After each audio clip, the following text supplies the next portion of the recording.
Good morning, and welcome to another week of United Way for Southeastern Michigan's What's the Word Wednesday, where we share important resources and have vibrant discussions about topics that matter most to you. My name is Shayla Zimmerman, and today we are here to celebrate Pride Month. We are now almost 3 weeks into United Way's 21-day equity challenge, and we're so grateful to the thousands of people who have joined us this year for a month of learning and growing. In coordination with this year's Equity Challenge, all of our What's the Word Wednesday town halls in June and May will feature topics, organizations, and speakers that relate directly to diversity, equity, and so many other important topics highlighted throughout the challenge. All year long, and especially in June, we honor and celebrate the diverse members of the LGBTQIA+ community and the important history that led us to where we are today. June is a time to honor LGBTQ+ community members who continue to strengthen our communities, push back on inequities that harm people, and celebrate our diverse LGBTQ+ culture. This year, as we see continued and renewed attacks on gay and transgender folks in the US and across the world, it's so important to continue these conversations and learn what we all can do as members of the community and as allies to create change. Before we dive in, a few reminders for our audience. We will take questions from the audience, so please put your questions in the chat box on Zoom or in the comment section if you're watching on Facebook. We will try our best to get to each question. Closed captions are enabled in Zoom and Facebook Live, so to turn them on, just click the Show Captions button at the bottom of your screen. I'd like to introduce you to our panelists for today. First, we have Cheryl Czach, Deputy Executive Director of Affirmations.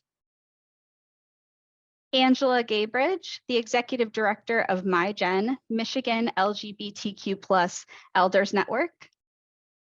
Heather Btuja, Board Chair of PRISM Detroit. And Nazarina Mwakasege, Director of Development and Advancement of the Ruth Ellis Center. We also have Rachel Crandall Crocker, who is the co-founder and executive director of Transgender Michigan, and along with her is Susan Crandall. Happy Pride Month, everyone. Welcome, and thank you all so much for being here today. Before we go into our discussion, I'd love to hear a little bit about you and your organization that you work for and the great work that you're doing. Cheryl, would you like to get us started? Yes, I'd love to. So first of all, thank you for inviting us. It's fantastic to be here. As you said, I'm from Affirmations. For those of you who don't know, Affirmations is the largest community center in the state of Michigan, one of the 10th largest in the country. We were founded in 1989 with a mission to provide a safe space for people of all sexual orientations, gender identities, and expressions and cultures. And that informs our mission today through our programming. So we offer mental health and physical health services. We have several full-time therapists on staff. We offer vaccination clinics, STI testing. We also have wraparound services. A lot of people are surprised to know that we have a monthly food pantry, that we do monthly name and gender marker clinics, as well as legal clinics, housing clinics. We also have transportation funds to help folks get to doctor's appointments and all that good stuff. And then, of course, our youth and senior programming. Our youth programming is a flagship program for Affirmations. This is something that many folks know us for. And we have that today as well as our senior group, which is our largest group to meet at Affirmations. And then, of course, we do advocacy work. We have POC-focused programming. I want to highlight here our intersectional storytelling, which is phenomenal. And the next one's coming up on June 20th, so check that out. And then, of course, our partnerships with many of the folks that are on the call today.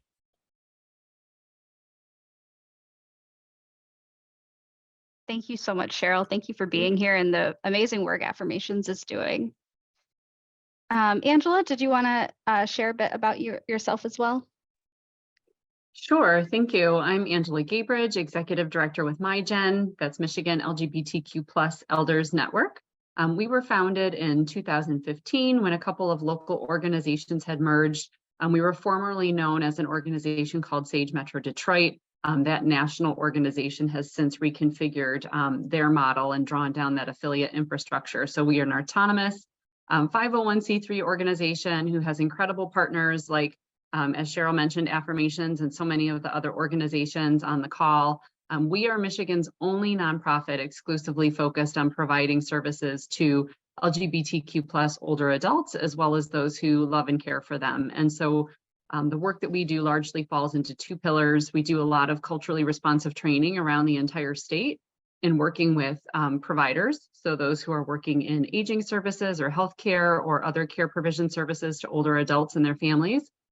We also have a direct service side of the organization that we can talk a little bit about more later. Wow, thank you so much, Angela. I'm going to kick it over to Heather. Morning, everybody. Heather Btuja, board chair of PRISM Detroit. Excited to be here today. PRISM Detroit actually started out as more of a social group for LGBTQ educators working in Detroit schools, because the work as an educator is hard, but being an LGBTQ educator in schools can be a whole other added layer of barriers. And so it started off as a way to provide support amongst educators and build community. And we've recently refined our mission and focus more on GSAs, which are gender sexuality alliances. They used to be called gay straight alliances, but the terminology has been changed to be more inclusive of all gender identities. And so what we're doing is we are supporting the development of GSAs in Detroit schools and the surrounding areas through three sort of pillars. The first one is professional development to the educators working in the building with the students and supporting them as a GSA advisor and giving them that professional development. Second is creating a network where all the GSA advisors can rely on one another, share resources, share best practices, and even collaborate on events. And then third is providing direct financial support to GSAs. So GSAs in Detroit can apply for our Gender Sexuality Alliance Scholarship Fund. And so we're really excited about this work. And while doing this, also, we still stick to our original mission of building that community among educators. So yeah, really excited to be here today. Thank you so much, Heather. That work is really important. We certainly need educators, and we need LGBTQ plus educators as well. So thank you for being here. Next, I'm going to pass it over to Nazarina.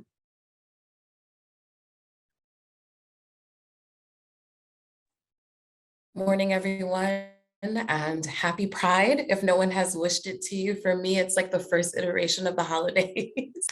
I am from the Ruth Ellis Center. We were started back in 1999. A young person who was violently rejected found his way to some incredible elders in our community who just thought there had to be some resources for a child in such a position. There weren't, and we came to be. We were named after Ruth Ellis, this incredible Black lesbian who back in the day, and I'm talking back in the 30s and 40s, bought a house and opened her home to people sort of living on the margins, right? And we're still kind of living on the margins when we're thinking about those who identify as POC, those who identify as LGBTQ, and it's her legacy that we follow as we continue our work. Our mission is about creating opportunities for LGBTQ young people to build their vision for a positive future. Our vision, a world where LGBTQ young people are safe and supported no matter where they go. And so how we go about that at the center, we're all about removing barriers to housing, health, and wellness. And how we go about that, we have a wonderful integrated health department. What does that mean at the Ruth Ellis Center? It literally means your provider, that could be your doctor, your nurse practitioner, your nurse, and your therapist, are besties. They approach your healthcare to ensure that they are looking at you holistically, and so that your mind and your body are working in sync, and they're doing everything possible to ensure that you are getting not just what you want, but what you need. And so here we provide a full swath of primary care services provided by our incredible healthcare partners in Henry Ford's, both their pediatrics department as well as infectious disease. And we have a wonderful behavioral health staff, complete with a whole slew of therapists. Some are psychologists, some are social workers. We even have a wonderful art therapy program. And at some point, I would like to invite everyone to come and visit one of our housing projects, to come and take a look at that, because it's pretty cool. In behavioral health, we have something called the Family Acceptance Project. We understand that a lot of our young people inevitably get rejected. It doesn't always come from a place of hate. We have had parents come to us saying, it's just, I don't know how to support my young person because I just have such a different experience than they do. And so the idea is to keep the family together before a child's welfare has to come and separate the family. We're doing all that we can to sort of prevent that. We also provide outpatient therapy. We also have groups. We have groups for transgender young people. We have groups for LGBTQ young people overall. We also have an incredible housing department. We actually have a permanent supportive housing project. If anyone has come down Woodward and made that right turn onto Claremont, you will see a beautiful mural of Ruth Ellis. There we have 43 units. Some are studio apartments, some of them are one-bedroom apartments, and it is there to support chronically homeless young people, many of whom identify as LGBTQ. The idea is we don't want our young people facing any sort of barriers, right? So right downstairs in that same building, they can go to the doctor, they can see their therapist, they can meet with their case manager. The housing department is housed there as well. We also have some wonderful relationships with affirming landlords throughout the city. They go through specific trainings to ensure that if we're going to be supporting our young people and paying their rent so that they're in a safe space, we need to ensure that they're living among safe people, right? We also have something called the Ruth Ellis Institute, and that's really our way. We know that, you know, these incredible organizations like Affirmations, like us, like PRISM, like all the wonderful people that are here, we can't be everywhere, right? So how do we widen our impact? Well, we provide training.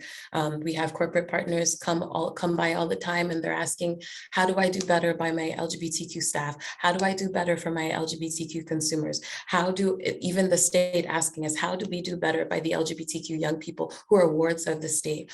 And so the Institute is able to provide training, specifically in like child welfare. We have some incredibly deep relationships there. Where they learn what it is to be not only competent, but also really think about sort of cultural humility when you're thinking about the LGBTQ community. We also have our drop-in department, which was recently renamed to our Health Equity and Outreach Department. There we have a low barrier access point. If our young people come in on Mondays and Wednesdays, and sometimes even in between, they're like, I could really use a shower. I could really use some new threads. I'd love a food box. I'd love to just, you know, have a moment, check my email, maybe play a little bit of pool, maybe have a complete dance party. Any and all of those things happen in the drop-in center, typically Mondays and Wednesdays, but you might catch us doing a little bit of a groove thing on Tuesdays and Thursdays, if you're lucky. And we also have a really cool program we've just started where it's in its pilot mode right now. It's called Thriving Futures, and it's all about creating pathways to employment. And usually when we think about like career programs, you're just thinking, okay, we're gonna do just life skills, but we're trying to encapsulate all the different things that young LGBTQ people would need to know when they're looking towards employment, with representation, getting mentorship from those that they can closely identify with within the community. So there's just a lot going on. And I thank you so much for having us all. It's wonderful to be in such great company this Pride. Yes, thank you so much, Nazarina. And I really love how Ruth Ellis is honoring our Detroit activist ancestors while you're doing this incredible work. So thank you for being here. Yes. And certainly last, but certainly not least, Rachel Crandall Crocker, I'm going to pass it over to you, and Susan. Hi there. We founded Transgender Michigan over 25 years ago in 1997. We are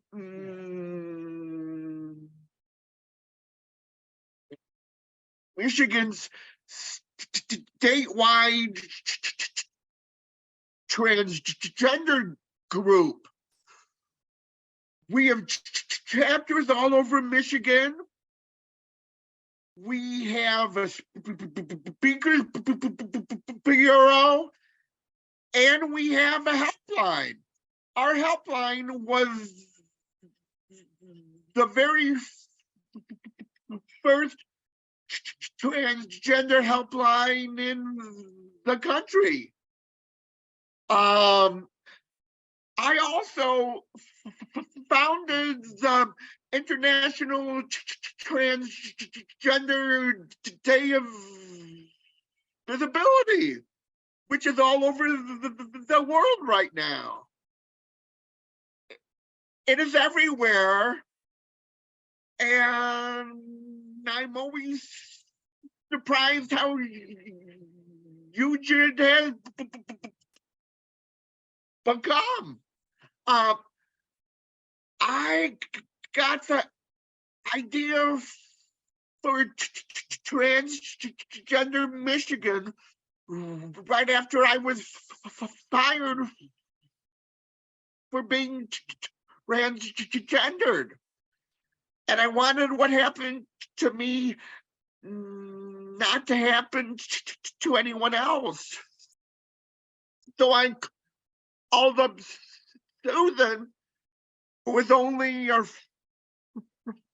friend of mine then, and I babbled on and on and on about what I wanted Transgender Michigan to be. And then after around an hour, I asked her one thing. I said, "Are you in?" And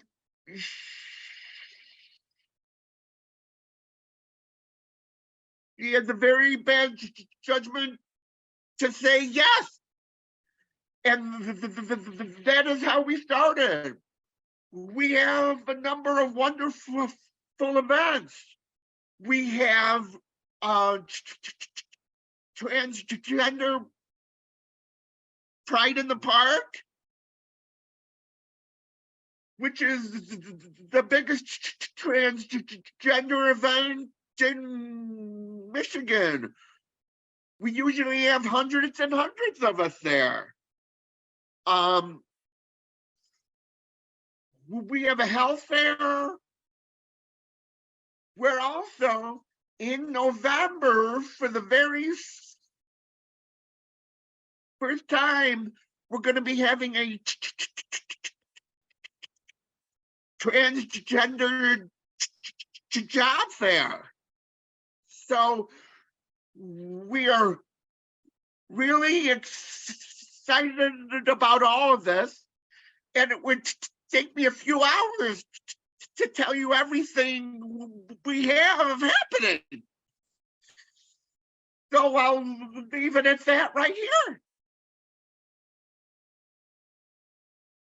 Thank you so much, Rachel, for being here with us. You have done some incredible work, and I love the foundation story and how Susan, you said yes to doing this work with Rachel. I love that. Well, thank you all so much for being here. I am personally overwhelmed with just all the incredible work that's happening in this space by everybody. And so I want to get us into our discussion today. So my first question for you all is, how do you continue to keep LGBTQIA+ communities and culture at the center of your work? And how has that changed over the years?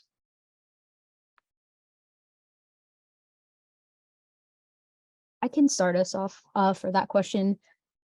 So one of the things that is really important in our work in schools is keeping student voice at the center of all the work that we do, making sure that, you know, the events we put on are student-led, student-driven, are the events that the GSAs put on. And we do that by empowering the educators that are working with them. While we, our PRISM, don't work directly with youth, we work directly with the educators. A lot of the trainings that we do are focused on elevating student voice and building that that student empowerment so that they have the skills to organize things in their school, not only, you know, fun events, but also any advocacy. Maybe they want to change a school policy. So GSAs can also be engines for advocacy and change within communities and schools. And so that's why we're really proud of our GSA fund. For example, Congress of Communities Lavender Society, their LGBTQ club, organized, and this is a group of young people, organized a whole queer prom. And you've probably seen queer proms around now, that they're very popular, but they were the first one we at least knew of. And these young people organized it entirely. They, you know, they had a mentor, you know, an adult guiding them, but they were doing the work. I actually joined some of their meetings, and we actually took notes from them on their organizing efforts and planning efforts. And, you know, it inspired us to do a queer prom as a fundraiser for them this year. And they actually joined our meetings and told us, hey, why don't you try this? Why don't you try that? And so that was incredible, having that student voice, because they are the future, and they're going to make the change. And if I could sort of continue, as you know, we care for LGBTQ young people, and their voice is everywhere. It's in the tenant council. It's particularly for the Claremont Center, the Youth Advisory Board. It was their voice that led us to even build the space the way that it manifested currently. This idea, they told us, you know, of course, like, yes, you live in a 1-bedroom, or you live in a studio apartment, but what space is there for family, particularly chosen family, right? And so we specifically have spaces on each floor of the building so that they can be among their chosen family, so that if they need to have a quick kiki, they've got space for all of that. It's the way that we lit the very structure. The transgender women of color focus groups that we held told us what safety would look like. And so we put the space together, the very lighting in and around the structure, to ensure that when they came home, they would feel safe. We don't do anything without first asking them what it is that they want, what it is that they need. And it guides almost every decision that we make here at the center, however our programs manifest.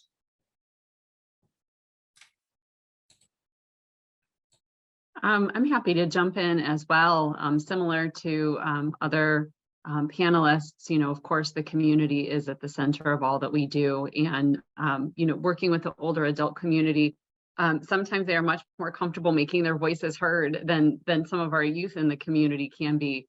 And so that certainly has its benefits as well. And what that looks like for us has certainly changed over time. When the organization was starting out, very small, looking at how to be as impactful as possible with incredibly limited resources. And so at that time, the organization was exclusively focused on working with providers, with care providers, so area agencies on aging and other large aging service providers.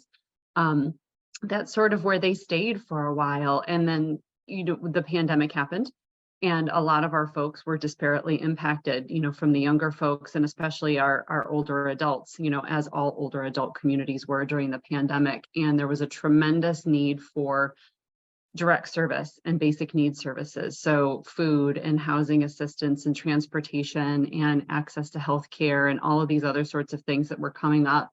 And an older adult population that already had a tendency to be far more isolated than other parts of our community now became intensely, painfully, dangerously isolated during the pandemic. And so there was a real hunger and thirst for social connection. So the organization at that time pivoted very quickly into continuing to do that work with providers, which of course was very difficult during that time too, because so many of these entities were grappling with their own issues in terms of serving older adults during the pandemic, to wanting to be able to provide those basic needs and those direct services. And so in that time, we have this entire second leg of the stool that was developed in terms of the organization and the work that we do. So we have the food assistance program, which of course happens with support through United Way of Southeast Michigan, as well as our tech assistance program. We have ongoing virtual and now in-person socials. We have a community navigator program so that folks who have needs, whether they're community members, folks who are caring for members in the community, folks who may be providing kinship care or in a caregiver role themselves, are able to contact the agency and get whatever it is that they may need. It's a very high touch, hands-on sort of approach to help them walk through whether it's filling out applications and getting those in, but we're in a constant feedback cycle.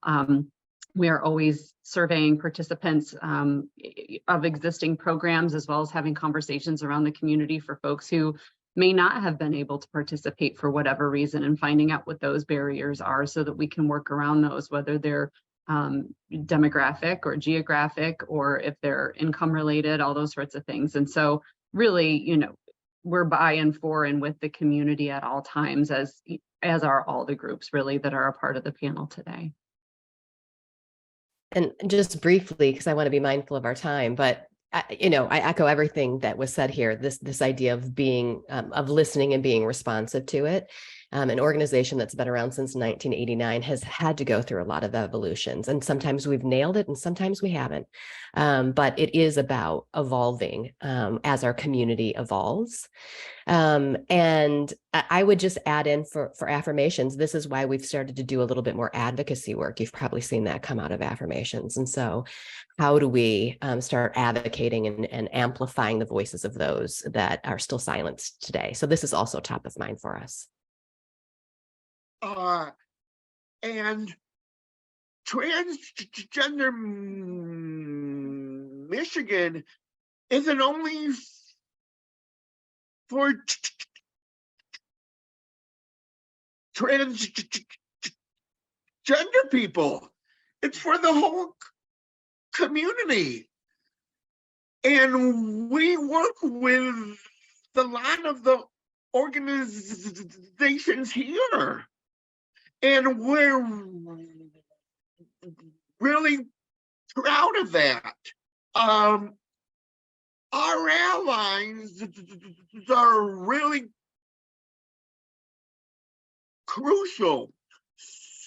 So we really work at creating allies. And if anyone here wants to know what they can do to help us to create some transgender allies. That's what it's all about.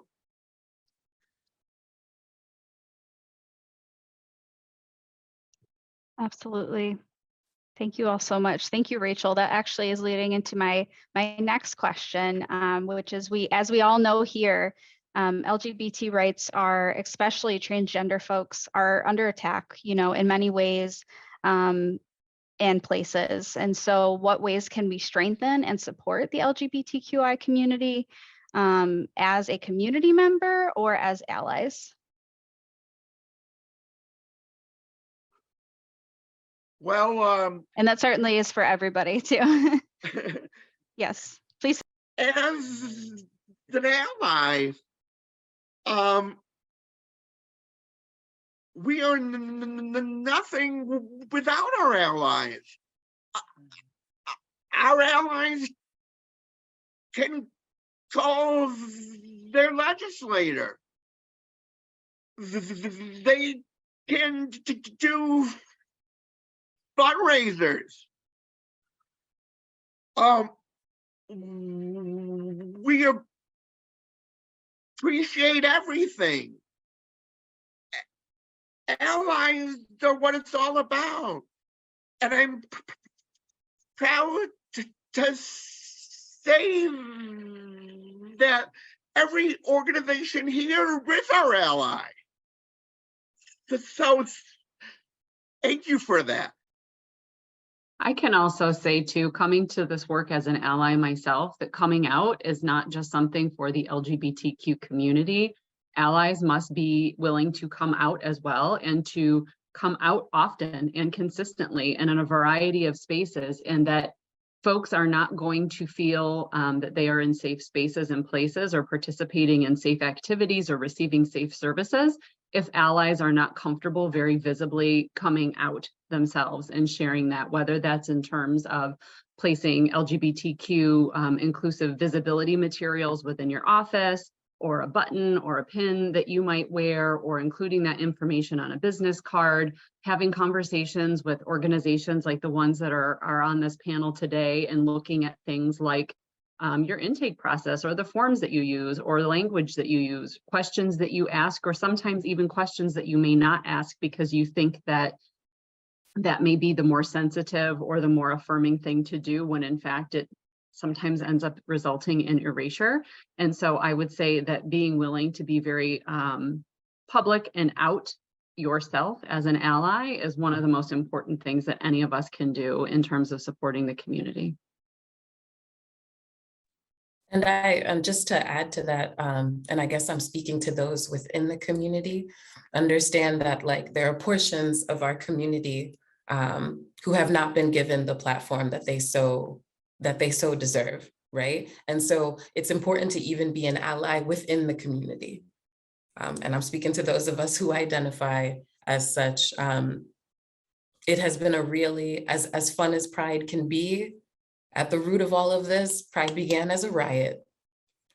And us living our lives and affirming ourselves every day, it is our rebellion. And it's, you know, for those of us that are a part of this community, it is so important for those of us that are comfortable and feel safe to be who we are. That is our violence. That is our way to put ourselves out there in the world, and it's necessary. Speak up, be unafraid. People really do wish us harm. And very often, and sometimes more than others, it's us who are going to protect one another. And we have to be ready for that, you know, with our words, with the conversations that we decide to have. And also education happens in a multitude of ways. You think going to a drag show, yes, it's a ton of fun, but there's a reason that it exists. There were people who couldn't get formal jobs. And so this is how they made their money. It is art. And to some of us, it is high art. It takes hours and hours and hours to do, and to do it well. It is a talent, it is a skill. Just remember that when you're enjoying Pride, as much as there is to celebrate, there is a lot of pain that many of us are navigating. And we have one another to really sort of navigate and get through it, so that we can come across to the other side, and hopefully a different world where we all feel safer and feel affirmed in who we are.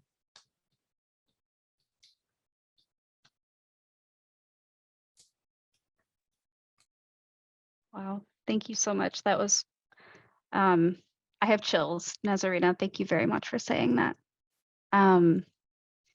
Well, as we're thinking about Pride too, and this month, I wanted to ask, how are you all celebrating Pride this month? PRISM is actually celebrating Pride with Detroit Public Schools Community District's Student Pride this Saturday. It is the same day as Motor City Pride, but it's 11 to 4 at Mumford High School, and it's open to all Detroit Public Schools Community District students. And PRISM will be tabling there and handing out books and candy and other fun stuff. And this is the 3rd annual Pride Fest for the district. So, you know, we applaud districts that are creating these spaces for students and celebrating students of all identities. And I was more involved in the planning of last year's, so I do work for the district, and kind of a little bit involved this year, and the things that they have lined up, the events, and they have like an open mic for the students to perform. And it's really exciting. And then honestly, we have been working really hard to fundraise the past 3 months and support our educators through the end of the school year. So school's ending for DPSCD this week. And so we actually decided to take Pride Month off and rest, and actually go out and enjoy the events. Oftentimes we're working multiple festivals, tabling, doing things. And we said, not this year, let's have everyone just go enjoy Pride, and we'll hit the ground running in July and August and get ready for the next school year. I can go next. Oh, sorry, Rachel, you go ahead. Oh, I'm sorry. No, you go. Pride isn't only in June anymore. It's a whole Pride summer.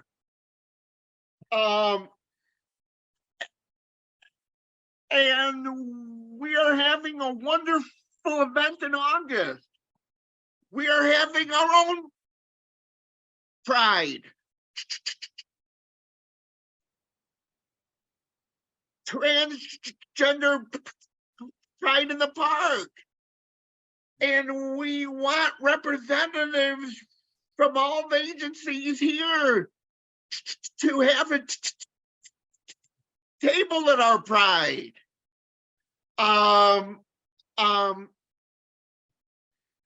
It's a huge, wonderful event. It's an event where people can feel safe, be exactly who and what they are. And we're always looking for sponsors. If anyone here wants to be a sponsor, that would be really wonderful. And everybody listening in is invited to come. August 26th. Come. Yes, I think we're all going to be there. Absolutely. Yeah. So for me personally, of course, in this new role at Affirmations, this is the busiest Pride season I've ever had. I think I like Heather's lead of resting, but that's not in the cards for me this Pride season. But one of the events that I'm looking most forward to, and I just have to plug, of course, is the prom redo at Affirmations, adult Pride prom. This idea that many of us did not get to have the prom that we wanted, if we win at all. And so it will be fun. It will be kitschy. It will be spiked punch, and it will be authentic. So come who you are and come who you'd like to come with. So hope to see you all there.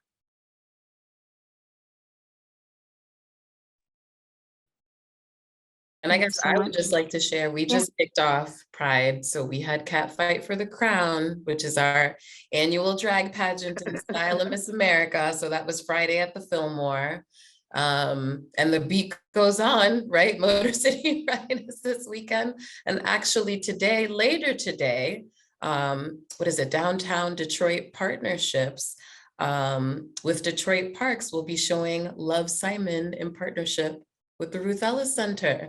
So we're going to talk about a little bit about what we do, but also the importance of showing such a movie during a very sort of family geared and centered event, in hopes of, you know, just continuing sort of education, but also just hoping everyone has a good time. It's a wonderful movie. It's a great, I guess, introduction somewhat to the community. And it's just a time for people to get together and have a good time and kick off Pride in a very Detroit way. Yeah, I think our team is covering 23 different Pride events around the state between now and early October.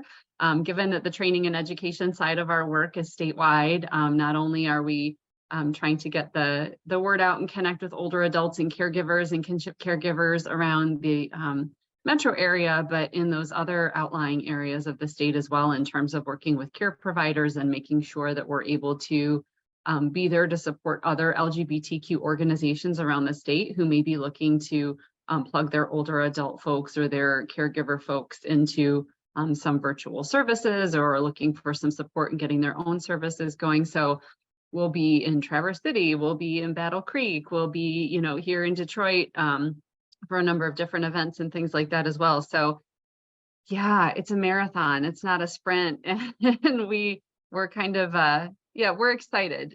We've got a lot of new things that we're sharing with the community and that sort of thing, but it is a full court press this time of year for sure. But we're excited to be able to celebrate, and for our older adults to go out and get that recognition and celebration and affirmation that they so often didn't when they were younger. And as Nazarina mentioned, Pride started out as a riot, and the folks who did that are now our community's elders. And so it's really important that they don't get left behind this Pride season. Oftentimes, the focus tends to be on our younger community members this time of year, and it's a great time for our older adults to really celebrate authentically being able to be who they are as well. Absolutely. Thank you, Angela. That's a great reminder to honor our elders in this work as well. Well, it sounds like you all have a great Pride summer ahead of you. And thank you so much for all the work that you are doing and for being here today and talking with us. I know that we stayed a few minutes over. Yeah, absolutely. And I do want to say we got a lot of great questions in the chat while we were chatting, and so I would really recommend or encourage, if you are interested in any of our amazing panelists or organizations here, to check out their websites. We dropped all of the links in the chats, and feel free to reach out to anyone here. And thank you so much. So I just want to wrap us up. Thank you to the audience that has stayed with us as well for the last few minutes. I know we're a little over, but I want to wrap us up with a few updates for our audience. So we hope that you've been following along with our 3rd annual Equity Challenge. It is 21 days of content aimed at growing your personal equity journey. And we'll be closing out this year's Equity Challenge with a community celebration on June 16th at Belle Isle. So hope to see you all there at that too. We will have food, fun, and games, and a community art project. So please join us. If you want to learn more about the challenge and the celebration, it is free. So please check out the website at unitedwaysem.org/equity-challenge. And then as a reminder for anyone who may be experiencing a need, our 211 helpline remains available 24 hours a day, 7 days a week. This includes resources like food, utility assistance, and so much more. We always maintain a running list of available services in the community, and we can connect you to the support that you need. So you can also look up resources using the 211 resource database at unitedwaysem.org/211. And lastly, our next Equity Challenge Town Hall, our last Equity Challenge Town Hall, is going to be next week with the Community Economic Development Association of Michigan and COTS Detroit. So 2 organizations doing phenomenal work in the space of increasing housing access and combating homelessness and housing insecurity. So please join us next week for that town hall. To stay updated on upcoming town halls, please visit unitedwaysem.org/virtual town halls. Thank you, everyone. We will see you soon. Have a great Pride Month. Stay safe and continue to live united.